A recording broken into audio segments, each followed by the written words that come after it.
여러분 안녕하십니까. 3월 새학기를 앞두고 오미크론 변이가 급속도로 확산되면서 학생과 학부모들의 불안감이 커지는 가운데 대전, 세종, 충남교육청이 방역 강화를 전제로 전면 등교 방침을 내세웠습니다. 하지만 방역 강화 대책 가운데 보완할 점도 적지 않아서 교육과 방역 두 가지 모두 잡을 수 있을지 우려의 목소리도 나옵니다. 김진석 기자입니다.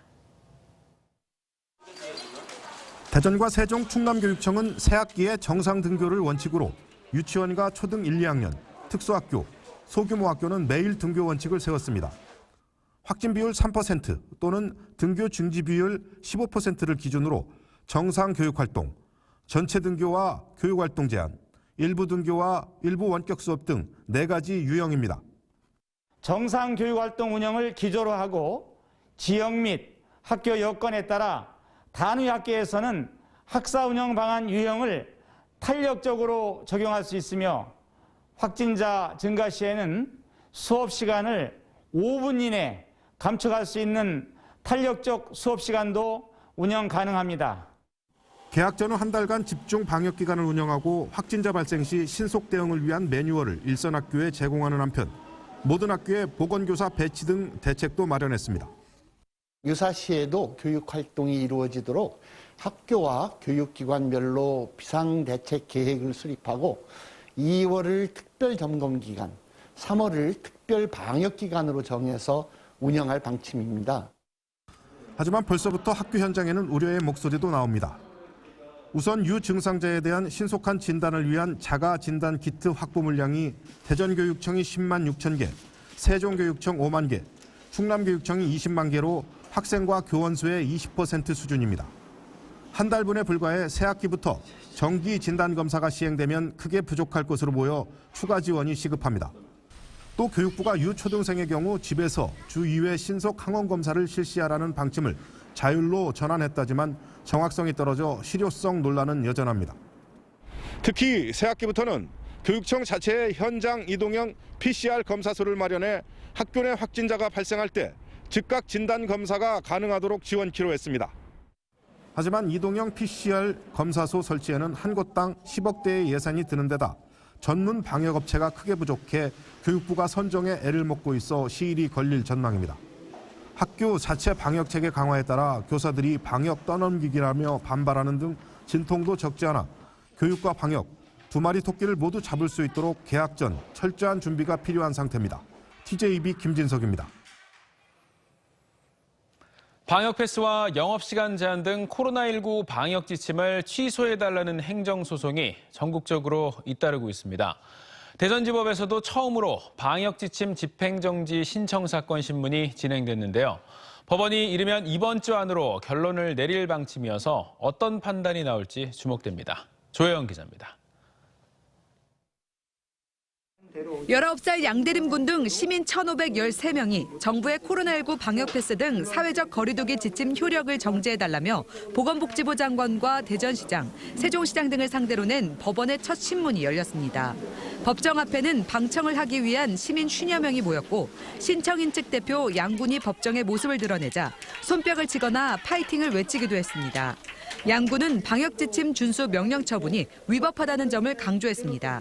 특히 방역 패스와 영업시간 제한, 사적 모임 제한 연장 조치는 국민의 기본권을 제한하는 조치라며 처분에 사전 통지와 의견 청취 절차가 없었고 백신 미접종자가 접종자보다 코로나19를 전파할 위험이 현저히 크다는 객관적 증거 또한 없다고 주장했습니다. 오미크론 변이에 대한 치명률이 많이 감소한 상황에서 그러한 조치를 유지하는 것은 이제 더 이상 합리적인 조치라고 보이지 않아서 그 밖에 평등 원칙이라든지 과잉 금지 원칙 위반해서 이렇게 재량권을 일탈 남용했다 이렇게 지금 주장할 생각입니다. 이에 대해 보건복지부와 대전 세종시 측은 공공복리에 중대한 영향을 미칠 우려가 있다는 점과 감염으로 인한 의료 대응 체계 소모와 사회경제적으로 발생하는 악영향을 해소하는 측면 등을 살펴봐야 한다고 반박했습니다.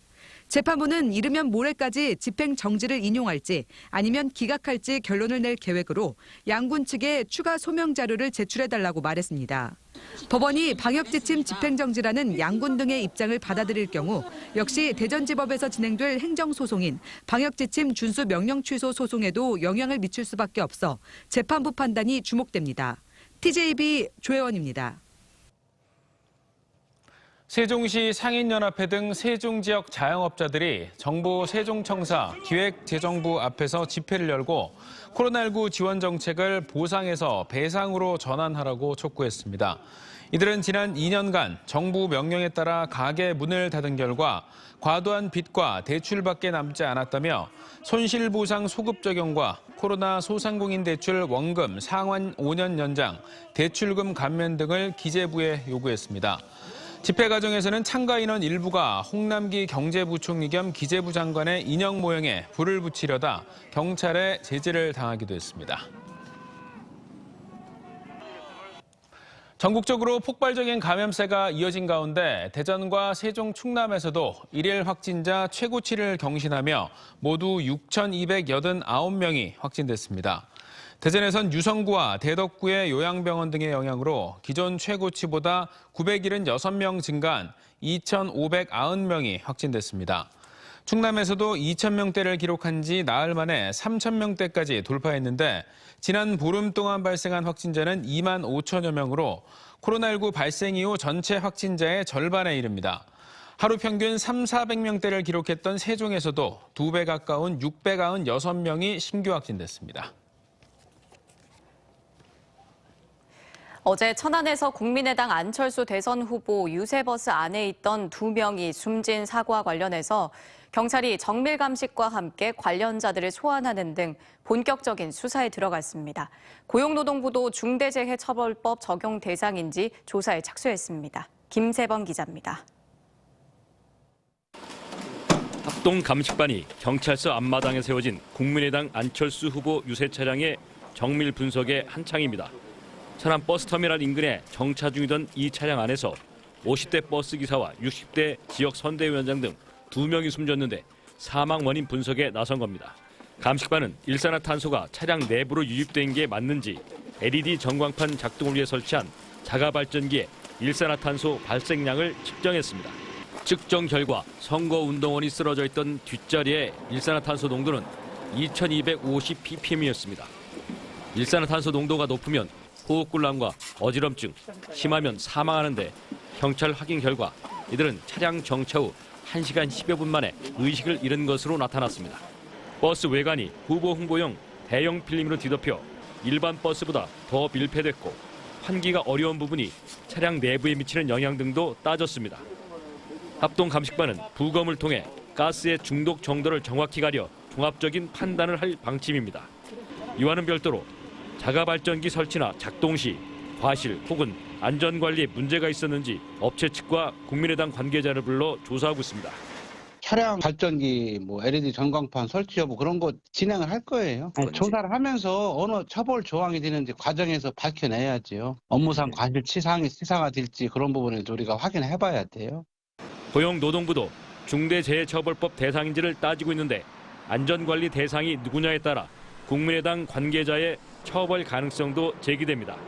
국민의당은 공식 선거운동 첫날 벌어진 사고로 모든 활동을 전면 중단했고 당분간 유족들과 상의해 사고를 수습하고 장례 절차의 만전을 기하기로 했습니다. 저희는 지금 선거운동 잠정 중단이고요. 유족분들이 최대한 저희가 얼마나 힘이 될지 모르겠지만 도울 수 있는 건 최대한 도우려고 다 지금 양쪽 병원으로 나눠져서 지금 있습니다. 여야도 하루 동안 충남 선거 캠프는 율동과 노래 등을 자제하거나 선거운동을 중단하고 애도에 충실했습니다. TJB 김세범입니다. 한국낙농유구협회는 오늘 서울 여의도에서 전국 낙농인들이 모인 가운데 결의대회를 열고 우유 납품 거부 등 강력한 투쟁 방침을 선포했습니다. 이들은 해마다 폐업 목장이 늘고 있는 상황에서 우유업체들이 유제품 수입을 늘리고 낙농가의 쿼터를 삭감해 왔는데 정부가 물가 안정을 이유로 대안 없는 생산비 연동제 폐지와 쿼터 삭감을 위한 용도별 차등 가격제를 강제 도입하려 한다고 주장했습니다. 또 이 같은 정책 추진을 위해 농식품부가 최근 낙농진흥회 공공기관 지정이 무산되자 행정명령으로 아예 낙농진흥회 효력을 정지시키는 등 농정 독재를 펼치고 있다고 반발했습니다.